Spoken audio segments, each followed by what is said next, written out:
I'm James Hicks, the Public Information Officer for Franklin County, and this is Inside Franklin County, and we're here at the Youngsville branch of the Franklin County Libraries, and I'm here with Library Director Michelle Hildreth, and we're talking about today is the grand reopening of the library after some renovations. So we're here to talk to Michelle a little bit more about what's renovated and what's going on in the library. So Michelle, what's going on in the libraries now? Well, we're very excited to have this reopening today because we really want to feature what has changed and updated for the community in this space. We're hoping it is a much more welcoming and inviting environment that people want to stay in and use the library.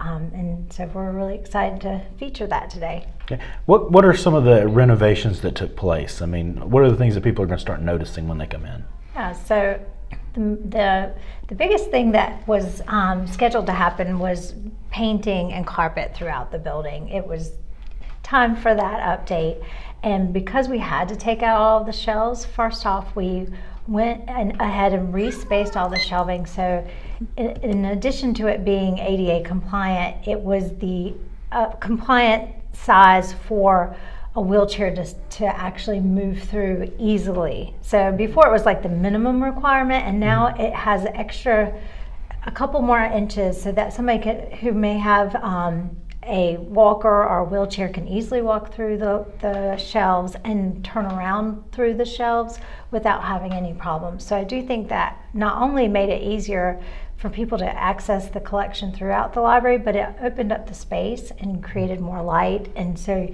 you notice that immediately when you walk into the building. Okay. And so I also noticed you have a couple of different meeting areas. We're in sort of a little bit of a room where I guess groups can meet, or a little bit more of a quiet room, and then there's another room up front. You know, what are the different amenities at this particular branch other than, you know? Yeah, so this room specifically was originally the local history room.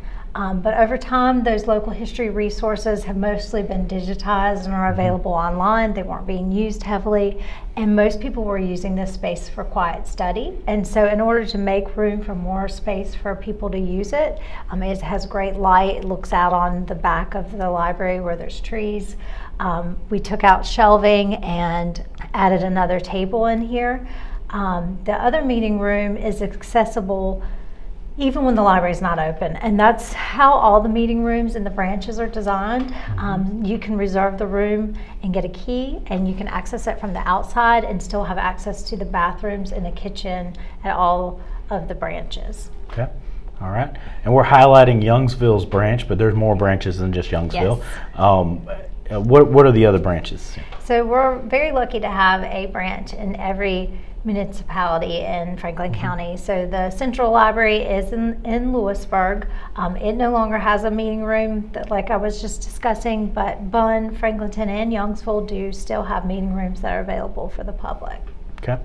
And is this one, I mean, even since we got here, seems to be a lot of activity. Is this one of the more frequented library branches? Yes. Okay. Yeah, so Youngsville and Lewisburg's foot traffic and use are on par. So even though it's one of the smaller branches, their use is comparable, and so they are the two busiest locations. Okay. And there are a lot of young families here. You may actually hear some children in the background today. It's pretty active in the library today.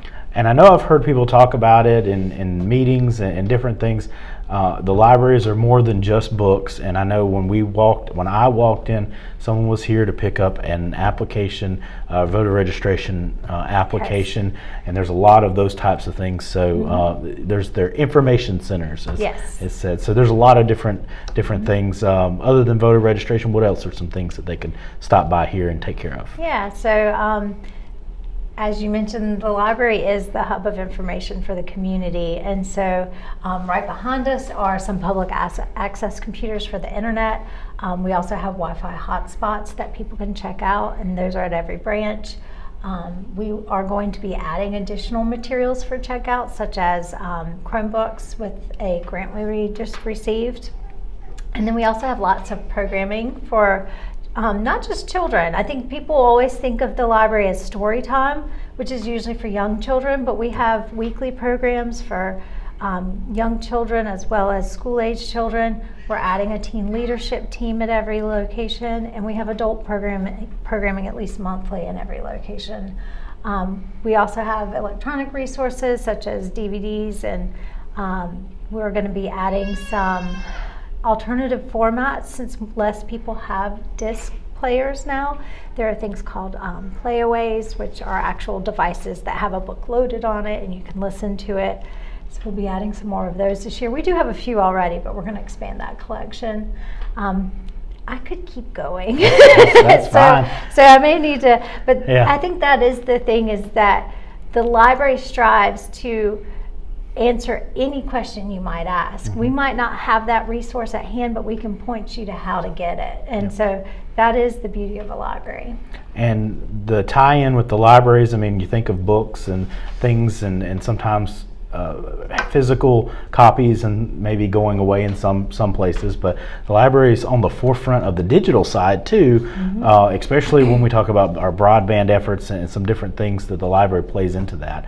And I know you've gotten some grants recently. Talk a little bit about some of the things you might see down the road with some of those grant funds you received. So we got the Digital Champion Grant, and that is all about improving digital equity in our community. And so I tied it to multiple initiatives. The first one being updating all of our spaces to be more accessible to people who want to use the space for accessing Wi-Fi and the internet. All of our locations have Wi-Fi inside and outside, so you can use the parking lot even when we're closed to access Wi-Fi.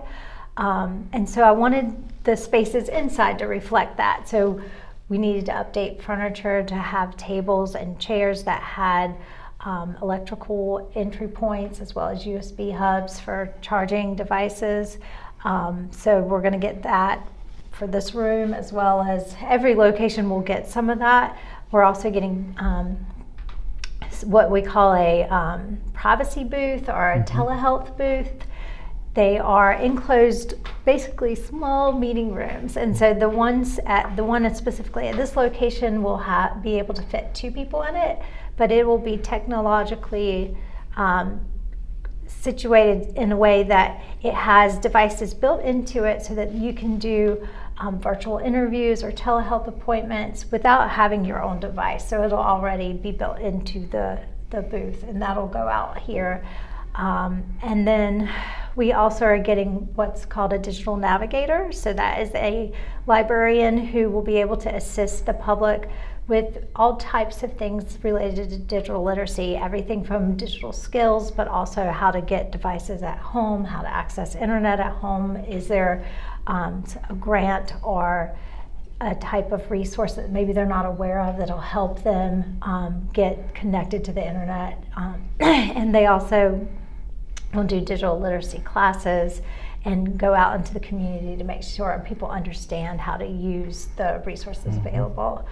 And the last thing that we included in that grant was sensory carts, and those are kind of unusual to find in the community. Usually they're in hospitals and sometimes in schools. They're becoming more common, but they're for people who maybe need something that helps them with sensory overwhelm, and they are really exciting to have added to our community. I don't think there is one in this county at all, and we got 2 in that grant. So one of them will end up here, but it's going to take a few years to get all these things in place. Yeah, and that's one of those things that we're seeing in different departments too. Carter kits with EMS, the Franklinton Park or Eagle Scout, local Eagle Scout did a sensory board for that particular part. So seeing that interconnect here all together, and we could talk more about the future of what's coming. I know we were talking a little bit about strategic plan, and